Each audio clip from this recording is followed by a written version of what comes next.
هاونیشتیمانیانی ئازیز خەڵکی ستەم دیدە و مافخوراو ساڵێک تێپەڕ دەبێت بە سەربڕیاری بە نەحەق دراوی سەر چالاکوانان و ڕۆژنامەنووسانی بادینان لەگەڵ هەموو ئەو فشار و داواکاریەی خەڵک و ڕێکخراوە ئازادی خوازەکان و لایەنە نێودەوڵەتیەکان بۆ ئازادکردنی زیندانیانی بادینان کە چی دەسەڵاتی ملهور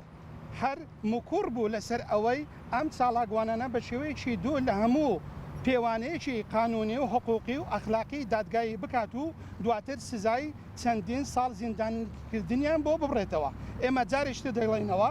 ئێمە جارێشتر ڕای دەگەێنین کە ئەو چالاکوانانە ڕۆڵەی هەرە دڵسۆز و خەمخۆری مافەڕەوەکانی گەلەکەمان و سزاکردنیان دەچێتە خانەی ئەو پەڕی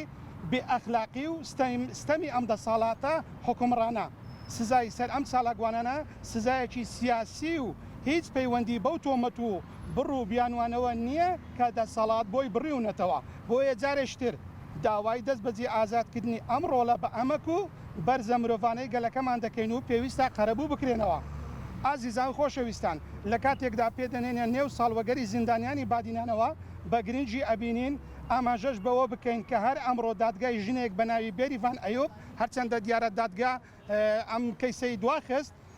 بەڕێوە دەچێت کە ئەوە بۆ ماوەی ساڵ و نیوەیە کە زیندانی کراوە و تا ئێستا هیچ لێپرسینەوەک لە دۆسیەکەی نەکراوە بە شێوەیەکی ناحقوقی مامەڵەی لەگەڵ کراوە و زیندانی کراوە. بۆیە لێرەوە ڕای دەگەێنین بەهانەی دەجێکردنی ئەم ژنە چالاکوانانە چی دەبێت با ببێت. بەڵام بەو شێوەیە نەحقوقی و ناقانونیە مامەڵەکردن